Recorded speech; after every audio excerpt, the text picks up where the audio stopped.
Մի րոպե։ Հիմա չենք հասկանում ինչ հիմքով է, փաստաբանների ինչ որ երկար ժամանակ տևեց մինչև իրանք գտնեին ինչ որ մի հատ հոդված, չգիտեմ գտել են թե չէ, Սամվել Կարապետյանի հետ կապված, բայց մեր գծով Ասացին սահմանադրական կարգի տապալման,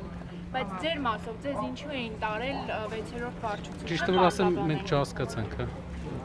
Մի քանի ժամ ձեզ պահել էին այնտեղ։ Ասացին հենց սահմանված ժամկետից ավել են Հա, բայց չհասկացանք ինչ էր, ու պարզ է, բոլորս էլ հասկանում ենք ինչ էր, ինչ որ էմոցիոնալ պորտկումների արդյունք է։ Մերսի, շարունակությունը բան կանեմ, գնեք շարունակությունը հետո կանեմ։ Ինչ տեսնում եք քաղաքական հետ, միջամտություն, ինչ կասեք, ինչով եք բացատրում այս գործողությունները, Սամվել Կարապետյանի նկատմամբ, ձեր նկատմամբ։ Մենք հերթականությունը կարանք բոլորս նայենք, կտեսնենք, որ տեղի էր ունեցել հայտարարություն Սամվել Կարապետյանի, որից հետո հայտնի վիդեոներ, որից հետո հայտնի հրապարակումներ ու հայտարարություններ։ Ամբողջը տեղի ունեցել հանրության աչքի առաջ